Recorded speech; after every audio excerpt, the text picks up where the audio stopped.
जय जय श्री राधा माधव। श्रीमद् भागवत महापुराण का 10वें स्कंद का पहला अध्याय हम सब मिलकर श्रवण करेंगे। राजा परीक्षित ने पूछा, भगवन, आपने चंद्रवंश और सूर्यवंश का विस्तार तथा दोनों वंशों के राजाओं का अद्भुत चरित्र वर्णन किया। भगवान के परम प्रेमी मुनिवर, आपने स्वभाव से ही धर्म प्रेमी यदुवंश का भी विशद वर्णन किया है। अब आप हम सब पर कृपा करके उसी वंश में अपने अंश श्री बलराम जी के साथ अवतीर्ण हुए भगवान श्री कृष्ण के परम चरित्र भी हमें सुनाइए। भगवान श्री कृष्ण समस्त प्राणियों के जीवन दाता एवं सर्वात्मा हैं। उन्होंने यदुवंश में अवतार लेकर जो जो लीलाएं की हैं, उनका आप विस्तार से हम लोगों को श्रवण कराइए, जिनकी तृष्णा की प्यास सर्वदा के लिए बुझ चुकी है। वे जीवन मुक्त महापुरुष, जिसका पूर्ण प्रेम से अतृप्त रहकर गान किया करते हैं। मुमुक्षु जनों के लिए जो भव रोग का रामबाण औषध है, तथा विषय लोगों के लिए भी उनके कान और मन को परम आह्लाद देने वाला है। भगवान श्री कृष्ण चंद्र के ऐसे सुंदर, सुखद, रसीले गुणानुवाद से पशुघाती अथवा आत्मघाती मनुष्य के अतिरिक्त और ऐसा कौन है जो विमुख हो जाए, उनसे प्रीति ना करे। जब कुरुक्षेत्र में महाभारत युद्ध हो रहा था और देवताओं को भी जीत लेने वाले भीष्म पितामह आदि अतिरथियों से मेरे दादा पांडवों का युद्ध हो रहा था, उस समय कौरवों की सेना उनके लिए अपार समुद्र के समान थी, जिसमें भीष्म आदि वीर बड़े बड़े मच्छों को भी निगल जाने वाले मच्छों की भांति भय उत्पन्न कर रहे थे। परंतु मेरे स्वनाम धन्य पितामह भगवान श्री कृष्ण के चरण कमलों की नौका का आश्रय लेकर उस समुद्र को अनायास ही पार कर गए, ठीक वैसे ही जैसे कोई मार्ग चलता हुआ स्वभाव से ही बछड़े के खुर का गड्ढा पार कर जाए। महाराज, मेरा यह शरीर जो आपके सामने है तथा जो कौरव और पांडव दोनों ही वंशों का एकमात्र सहारा था, अश्वत्थामा के ब्रह्मास्त्र से जल चुका था। उस समय मेरी माता जब भगवान की शरण में गईं, तब उन्होंने हाथ में चक्र लेकर मेरी माता के गर्भ में प्रवेश किया और मेरी रक्षा की। केवल मेरी ही बात नहीं है, वे तो समस्त शरीरधारियों के भीतर आत्मा रूप से रहकर अमृत तत्व का दान कर रहे हैं और बाहर काल रूप से रहकर मृत्यु का मनुष्य के रूप में प्रतीत होना, यह तो उनकी एक लीला है। आप उन्हीं की ऐश्वर्य और माधुर्य से परिपूर्ण लीलाओं का वर्णन कीजिए। भगवन, आपने अभी बतलाया था कि बलराम जी रोहिणी के पुत्र थे। इसके बाद देवकी के पुत्रों में भी आपने उनकी गणना की है। दूसरा शरीर धारण किए बिना दो माताओं का पुत्र होना कैसे संभव है? असुरों को मुक्ति देने वाले और भक्तों को प्रेम वितरण करने वाले भगवान श्री कृष्ण अपने वात्सल्य स्नेह से भरे हुए पिता का घर छोड़कर ब्रज में क्यों चले गए? यदुवंश शिरोमणि भक्त वत्सल प्रभु ने नंद आदि गोप बंधुओं के साथ कहाँ कहाँ निवास किया? ब्रह्मा और शंकर जी का भी शासन करने वाले प्रभु ने ब्रज में तथा मधुपुरी में रहकर कौन कौन सी लीलाएं की? और महाराज, उन्होंने अपनी माँ के भाई मामा कंस को अपने हाथों से क्यों मार डाला? वह मामा होने के कारण उनके द्वारा मारे जाने योग्य तो नहीं था। मनुष्याकार सच्चिदानंद में विग्रह प्रकट करके द्वारकापुरी में यदुवंशियों के साथ उन्होंने कितने वर्षों तक निवास किया और उन सर्वशक्तिमान प्रभु की पत्नियां कितनी थीं? मुने, मैंने श्री कृष्ण की जितनी लीलाएं पूछी हैं और जो नहीं भी पूछी हैं, वे सब आप मुझे विस्तार से सुनाइए, क्योंकि आप सब कुछ जानते हैं और मैं बड़ी श्रद्धा के साथ उन्हें सुनना चाहता हूँ। भगवान, अन्न की तो बात ही क्या है, मैंने जल का भी परित्याग कर दिया है, फिर भी यह असहाय भूख प्यास मुझे तनिक भी नहीं सता रही है, क्योंकि मैं आपके मुख कमल से झरती हुई भगवान की सुधामयी लीला कथा का पान कर रहा हूं। सूत जी कहते हैं, शौनक जी, भगवान के प्रेमियों में अग्रगण्य एवं सर्वज्ञ श्री सुखदेव जी महाराज ने परीक्षित का ऐसा समीचीन प्रश्न सुनकर, जो संतों की सभा में भगवान की लीला के वर्णन का हेतु हुआ करता है, उनका अभिनंदन किया और भगवान श्री कृष्ण की उन लीलाओं का वर्णन करना प्रारंभ किया जो समस्त कलिमलों को सदा के लिए धो डालती है। श्री सुखदेव जी ने कहा, भगवान के लीला रस के रसिक राजर्षि, तुमने जो कुछ निश्चय किया है वह बहुत ही सुंदर और आदरणीय है, क्योंकि सबके हृदय आराध्य श्री कृष्ण की लीला कथा श्रवण करने में तुम्हें सहज एवं सुदृढ़ प्रीति हो गई है। भगवान श्री कृष्ण की कथा के संबंध में प्रश्न करने से ही वक्ता, प्रश्नकर्ता और श्रोता तीनों ही पवित्र हो जाते हैं। जैसे गंगा जी का जल या भगवान शालग्राम जी का चरणामृत सभी को पवित्र कर देता है। परीक्षित, उस समय लाखों दैत्यों के दल ने घमंडी राजाओं का रूप धारण करके अपने भारी भार से पृथ्वी को आक्रांत कर रखा था। उससे त्राण पाने के लिए वह ब्रह्मा जी की शरण में गईं। पृथ्वी ने उस समय गौ का रूप धारण कर रखा था। उसके नेत्रों से आंसू बह बह कर मुंह पर आ रहे थे। उसका मन तो खिन्न था ही, शरीर भी बहुत क्रश हो गया था। वह बड़े करुण स्वर से रंभा रही थीं। ब्रह्मा जी के पास जाकर उन्होंने उन्हें अपनी पूरी कहानी सुनाई। ब्रह्मा जी ने बड़ी सहानुभूति के साथ उनकी दुख गाथा सुनी। उसके बाद वे भगवान शंकर, स्वर्ग के अन्यान्य प्रमुख देवता तथा गौ के रूप में आई हुई पृथ्वी को अपने साथ लेकर क्षीर सागर के तट पर गए। भगवान देवताओं के भी आराध्य देव हैं। वे अपने भक्तों की समस्त अभिलाषाएं पूर्ण करते हैं और उनके समस्त क्लेशों को नष्ट कर देते हैं। वे ही जगत के एकमात्र स्वामी हैं। क्षीर सागर के तट पर पहुंचकर ब्रह्मा आदि देवताओं ने पुरुष सूक्त के द्वारा उन्हीं परम पुरुष सर्व अंतर्यामी प्रभु की स्तुति की। स्तुति करते करते ब्रह्मा जी समाधिस्थ हो गए। उन्होंने समाधि अवस्था में आकाशवाणी सुनी। इसके बाद जगत के निर्माणकर्ता ब्रह्मा जी ने देवताओं से कहा, देवताओं, मैंने भगवान की वाणी सुनी है। तुम लोग भी मेरे द्वारा उसे अभी सुन लो और फिर वैसा ही करो। उसके पालन में विलंब नहीं होना चाहिए। भगवान को पृथ्वी के कष्ट का पहले से ही पता है। वे ईश्वरों के भी ईश्वर हैं। अतः अपनी काल शक्ति के द्वारा पृथ्वी का भार हरण करते हुए वे जब तक पृथ्वी पर लीला करें, तब तक तुम लोग भी अपने अपने अंशों के साथ यदुकुल में जन्म लेकर उनकी लीला में सहयोग दो। वसुदेव जी के घर स्वयं पुरुषोत्तम भगवान प्रकट होंगे।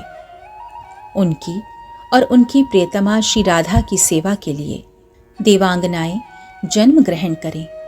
स्वयं प्रकाश भगवान शेष भी, जो भगवान की कला होने के कारण अनंत हैं और जिनके सहस्त्र मुख हैं, भगवान के प्रिय कार्य करने के लिए उनसे पहले ही उनके बड़े भाई के रूप में अवतार ग्रहण करेंगे। भगवान की वह ऐश्वर्यशाली योग माया भी, जिसने सारे जगत को मोहित कर रखा है, उनकी आज्ञा से उनकी लीला के कार्य संपन्न करने के लिए अंश रूप से अवतार ग्रहण करेंगी। श्री सुखदेव जी कहते हैं, परीक्षित, प्रजापतियों के स्वामी भगवान ब्रह्मा जी ने देवताओं को इस प्रकार आज्ञा दी और पृथ्वी को समझा बुझा कर ढाढ़स बंधाया। इसके बाद वे अपने परम धाम को चले गए। प्राचीन काल में यदुवंशी राजा थे शूरसेन। वे मथुरापुरी में रहकर माथुर मंडल और शूरसेन मंडल का राज्य शासन करते थे। उसी समय से ही मथुरा ही समस्त यदुवंशी नरपतियों की राजधानी हो गया था। भगवान श्री हरि सदा वहां विराजमान रहते हैं। एक बार मथुरा में शूर के पुत्र वसुदेव जी विवाह करके अपनी नवविवाहिता पत्नी देवकी के साथ घर जाने के लिए रथ पर सवार हुए। उग्रसेन का लड़का था कंस।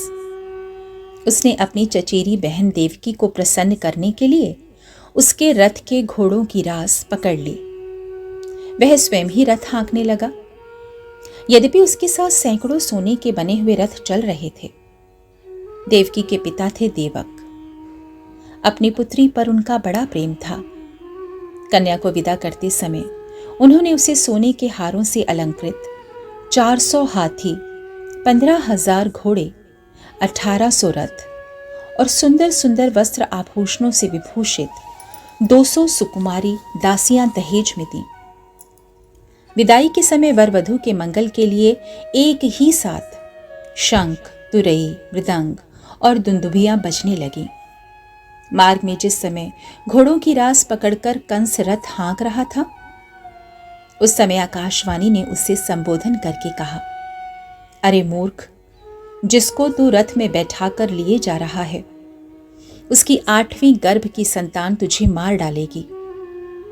कंस बड़ा पापी था। उसकी दुष्टता की सीमा नहीं थी। वह भोज वंश का कलंक ही था। आकाशवाणी सुनते ही उसने तलवार खींच ली और अपनी बहन की चोटी पकड़कर उसे मारने के लिए तैयार हो गया। वह अत्यंत क्रूर तो था ही, पाप कर्म करते करते निर्लज्ज भी हो गया था। उसका यह काम देखकर महात्मा वसुदेव जी उसको शांत करते हुए बोले। वसुदेव जी ने कहा, राजकुमार, आप भोज वंश के होनहार वंशधर और अपनी कुल की कीर्ति बढ़ाने वाले हैं। बड़े बड़े शूरवीर आपके गुणों की सराहना करते हैं। इधर यह एक तो स्त्री, दूसरे आपकी बहन और तीसरे यह विवाह का शुभ अवसर है। ऐसी स्थिति में आप इसे कैसे मार सकते हैं? वीरवर जो जन्म लेते हैं उनके शरीर के साथ ही मृत्यु भी उत्पन्न होती है।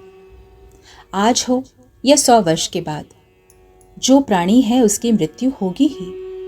जब शरीर का अंत हो जाता है तब जीव अपने कर्म के अनुसार दूसरे शरीर को ग्रहण करके अपने पहले शरीर को छोड़ देता है।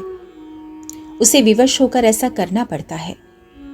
जैसे चलते समय मनुष्य एक पैर जमाकर ही दूसरा पैर उठाता है और जैसे जोंक किसी अगले तिनके को पकड़ लेती है तब पहले के पकड़े हुए तिनके को छोड़ती है, वैसे ही जीव भी अपने कर्म के अनुसार किसी शरीर को प्राप्त करने के बाद ही इस शरीर को छोड़ता है।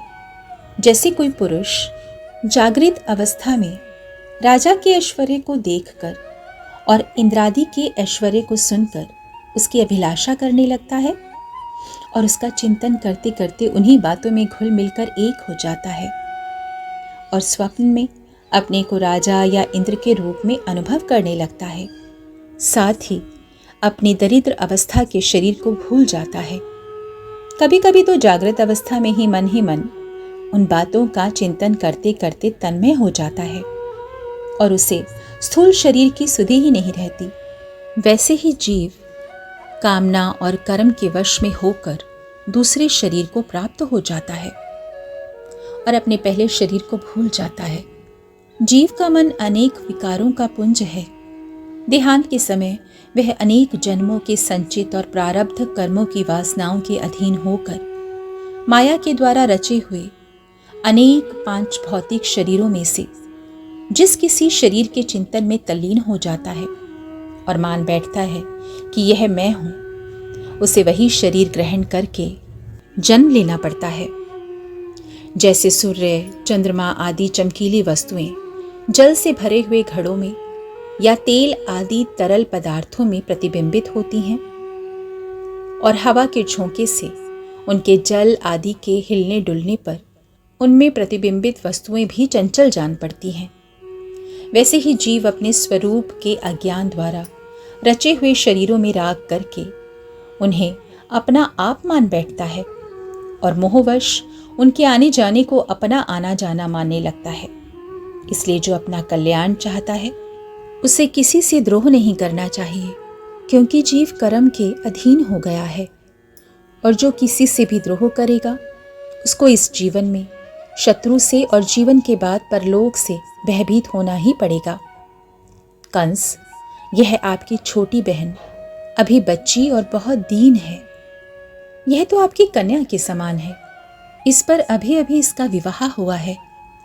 विवाह के मंगल चिन्ह भी इसके शरीर से नहीं उतरे हैं। ऐसी दशा में आप जैसे दीन वत्सल पुरुष को इस बिचारी का वध करना उचित नहीं है। इस प्रकार वसुदेव जी ने प्रशंसा आदि समनीति और भय आदि भेद नीति से कंस को बहुत समझाया, परंतु वह क्रूर तो राक्षसों का अनुयायी हो गया था। इसलिए उसने अपने घोर संकल्प को नहीं छोड़ा। वसुदेव जी ने कंस का विकट हठ देखकर यह विचार किया कि किसी प्रकार यह समय तो टाल ही देना चाहिए। तब वे इस निश्चय पर पहुंचे, बुद्धिमान पुरुष को जहां तक उसकी बुद्धि और बल साथ दे मृत्यु को टालने का प्रयत्न करना चाहिए। प्रयत्न करने पर भी वह टल न सके तो फिर प्रयत्न करने वाले का कोई दोष नहीं रहता। इसलिए इस मृत्यु रूप कंस को अपने पुत्र दे देने की प्रतिज्ञा करके मैं इस दीन देवकी को बचा लेता हूं। यदि मेरे लड़के होंगे और तब तक यह कंस स्वयं नहीं मर जाएगा, तब क्या होगा? संभव है उल्टा ही हो, मेरा लड़का ही इसे मार डाले, क्योंकि विधाता के विधान का पार पाना बहुत कठिन है। मृत्यु सामने आकर भी टल जाती है और टली हुई भी लौट आती है। जिस समय वन में आग लगती है उस समय कौन सी लकड़ी जले और कौन सी ना जले, दूर की जल जाए या पास की बच जाए, इन सब बातों में अदृष्ट के सिवा और कोई कारण नहीं होता। वैसे ही किस प्राणी का कौन सा शरीर बना रहेगा और किस हेतु से कौन सा शरीर नष्ट होगा, इस बात का पता लगाना बहुत ही कठिन है। अपनी बुद्धि के अनुसार ऐसा निश्चय करके वसुदेव जी ने बहुत सम्मान के साथ पापी कंस की बड़ी प्रशंसा की। परीक्षित, कंस बड़ा क्रूर था और निर्लज्ज भी, अतः ऐसा करते समय वसुदेव जी के मन में बड़ी पीड़ा भी हो रही थी। फिर भी उन्होंने ऊपर से अपने मुख कमल को प्रफुल्लित करके हंसते हुए कहा। वसुदेव जी ने कहा, आपको देवकी से तो कोई भय है ही नहीं। जैसा कि आकाशवाणी ने कहा है, भय है तो इनके पुत्रों से, सो इसके पुत्र मैं आपको लाकर सौंप दूंगा। कंस जानता था कि वसुदेव के वचन झूठे नहीं हो सकते और इन्होंने जो कुछ कहा है वह युक्ति संगत भी है। इसलिए उसने अपनी बहन देवकी को मारने का विचार छोड़ दिया। इससे वसुदेव जी बहुत प्रसन्न हुए और उसकी प्रशंसा करके अपने घर चले आए। देवकी बड़ी सती साध्वी थी। सारे देवता उसके शरीर में निवास करते थे। समय आने पर देवकी के गर्भ से प्रतिवर्ष एक एक करके 8 पुत्र और 1 कन्या उत्पन्न हुई। पहले पुत्र का नाम था कीर्तिमान। वसुदेव जी ने उसे लाकर कंस को दे दिया। ऐसा करते समय उन्हें कष्ट तो अवश्य हुआ, परंतु उससे भी बड़ा कष्ट उन्हें इस बात का था कि कहीं मेरे वचन झूठे ना हो जाएं। परीक्षित, सत्य संत पुरुष बड़े से बड़ा कष्ट भी सह लेते हैं। ज्ञानियों को किसी बात की अपेक्षा नहीं होती। नीच पुरुष बुरे से बुरा काम भी कर सकते हैं, और जो जितेंद्रिय हैं, जिन्होंने भगवान को हृदय में धारण कर रखा है, वे सब कुछ त्याग सकते हैं। जब कंस ने देखा कि वसुदेव जी का अपने पुत्र के जीवन और मृत्यु में समान भाव है एवं वे सत्य में पूर्ण निष्ठावान भी हैं, तब वह बहुत प्रसन्न हुआ और उनसे हंसकर बोला, वसुदेव जी, आप इस नन्हे से सुकुमार बालक को ले जाइए। इससे मुझे कोई भय नहीं है, क्योंकि आकाशवाणी ने तो ऐसा कहा था कि देवकी के 8वें गर्भ से उत्पन्न हुई संतान के द्वारा मेरी मृत्यु होगी। वसुदेव जी ने कहा, ठीक है, और उस बालक को लेकर वे लौट आए। परंतु उन्हें मालूम था कि कंस बड़ा दुष्ट है और उसका मन उसके हाथों में नहीं है। वह किसी भी क्षण बदल सकता है, इसलिए उन्होंने उसकी बात पर विश्वास नहीं किया। परीक्षित, इधर भगवान नारद कंस के पास आए और उससे बोले कि कंस, ब्रज में रहने वाले नंद आदि गोप, उनकी स्त्रियां, वसुदेव आदि वृष्णिवंशी यादव, देवकी आदि यदुवंश की स्त्रियां और नंद वसुदेव दोनों के सजातीय बंधु बांधव और सगे संबंधी सब के सब देवता हैं। जो इस समय तुम्हारी सेवा कर रहे हैं वे भी देवता ही हैं। उन्होंने यह भी बतलाया कि दैत्यों के कारण पृथ्वी का भार बढ़ गया है, इसलिए देवताओं की ओर से अब उनके वध की तैयारी की जा रही है। जब देवर्षि नारद इतना कहकर चले गए, तब कंस को यह निश्चय हो गया कि यदुवंशी देवता हैं और देवकी के गर्भ से विष्णु भगवान ही मुझे मारने के लिए पैदा होने वाले हैं। इसलिए उसने देवकी और वसुदेव को हथकड़ी और बेड़ियों से जकड़कर कैद में डाल दिया और उन दोनों से जो जो पुत्र उत्पन्न होते गए उन्हें वह मारता गया। उसे हर बार यह शंका बनी रहती थी कि कहीं विष्णु ही उस बालक के रूप में ना आ गया हो। परीक्षित, पृथ्वी में यह बात प्रायः देखी जाती है कि अपने प्राणों का ही पोषण करने वाले लोभी राजा अपने स्वार्थ के लिए माता, पिता, भाई, बंधु और अपने अत्यंत हितैषी इष्ट मित्रों की भी हत्या कर डालते हैं। कंस जानता था कि मैं पहले कालनेमी असुर था और विष्णु ने मुझे मार डाला था। इससे उसने यदुवंशियों से घोर विरोध ठान लिया। कंस बड़ा बलवान था। उसने यदु, भोज और अंधक वंश के अधिनायक अपने पिता उग्रसेन को कैद कर लिया और शूरसेन देश का राज्य वह स्वयं करने लगा। पहला अध्याय समाप्त हुआ। भगवान श्री कृष्ण की ही अनुकंपा से, उनकी ही कृपा से हम इस अध्याय का श्रवण कर पाए हैं। सभी प्रेम के साथ मिलकर कहें, हरे कृष्णा कृष्ण कृष्ण हरे हरे, हरे राम राम राम हरे हरे।